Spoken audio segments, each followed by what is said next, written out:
Canal Pretos FC no YouTube, quero falar sobre a grande vitória do São Paulo, 2-1 de virada em cima do Santos no clássico desse final de semana no Campeonato Paulista. Jogo sem torcida no estádio do Morumbi, em razão, é claro, da pandemia do coronavírus. Não houve torcida e também a presença restritiva em relação a profissionais de imprensa. No jogo, o primeiro tempo com o Santos atacando uma vez e fazendo o gol com o Arthur Gomes, junto com o Everson, os dois melhores jogadores do Santos, os que se salvaram, dá para dizer assim. Já o São Paulo dominante na primeira etapa, com o Everson fazendo boas intervenções. Aí o Jobson foi expulso aos 42 do primeiro tempo e deixou o Santos numa situação complicada com um jogador a menos. E aí, meu garoto, o que aconteceu? Pessoal que está acompanhando aqui, no intervalo eu achei que o Gesualdo voltaria com o meio-campo pelo menos mais reforçado, mas não, ele manteve o esquema com 3 atacantes e ficando com um buraco no meio. E o Fernando Diniz, para surpresa de muita gente, inclusive a minha, tirou o zagueiro Bruno Alves e colocou o centroavante Pablo, vindo para o jogo num 3-4-3. Ganhou o meio de campo e aí foi um verdadeiro massacre no segundo tempo, um verdadeiro massacre. O São Paulo empatou com o Pablo e aí o Gesualdo colocou o Madison, lateral direito, tirando o Yuri Alberto, tentando recompor o meio, mas ainda assim continuou um vareio de bola porque o Santos não achava os jogadores do São Paulo.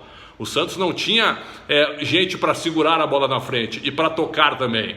Então ficou um bombardeio. O Santos praticamente não atacou, com o Soteldo e o Sanches descontados, os dois foram substituídos, e o São Paulo, talvez na melhor partida sob o comando do técnico Fernando Diniz, em relação a criações de oportunidades, amassou o time do Santos. Poderia ter sido uma goleada histórica com o São Paulo vencendo o primeiro clássico nesta primeira fase do Paulista. Aliás, os 3 clássicos que o São Paulo disputou, empatou 2 contra Palmeiras e Corinthians e ganhou do Santos. E o Santos perdeu para Corinthians e para São Paulo e empatou com o Palmeiras. Mas eu quero destacar que o domínio de jogo do São Paulo, trabalhando a bola, tocando, com os jogadores se deslocando e chegando ao gol do Everson, foi massacrante. O Everson, que falhou no primeiro gol do Pablo, se não fosse ele, o Santos sairia com uma derrota vergonhosa do estádio do Morumbi. E vai para a conta do técnico português Gesualdo Ferreira, que não leu direito o jogo. Achou que poderia continuar com 3 homens na frente e só com 2 no meio de campo segurando o São Paulo,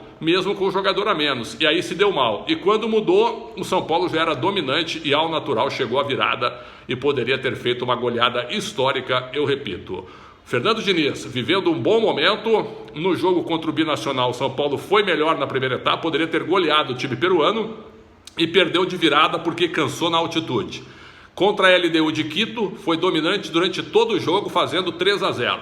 E agora contra o Santos, um adversário do mesmo potencial, também foi muito superior e poderia ter goleado o adversário. Então, Fernando Diniz passa a ser realmente um técnico que vai se afirmando no cargo e vivendo o seu melhor momento à frente da equipe. São Paulo classificado, o Santos também praticamente classificado em primeiro, mas entre eles, quando a gente compara muito os clássicos entre os grandes, o São Paulo realmente poderia ter imposto uma goleada histórica ao Santos, diz Gesualdo Ferreira. Entre os treinadores foi, dá para ser de 1 a 10, Fernando Diniz 9, Gesualdo Ferreira 3. Uma nota para cada um. 9 para Fernando Diniz, 3 para Gesualdo Ferreira, nesse banho de bola que o São Paulo deu no Santos. Canal Pretos FC no YouTube, se você gostou desse vídeo, dê like, ao mesmo tempo ative o sininho para receber conteúdos exclusivos do nosso canal. Sempre um prazer muito grande ter todo mundo por aqui. Obrigado pelo carinho e pela audiência e seguimos em frente. Grande abraço.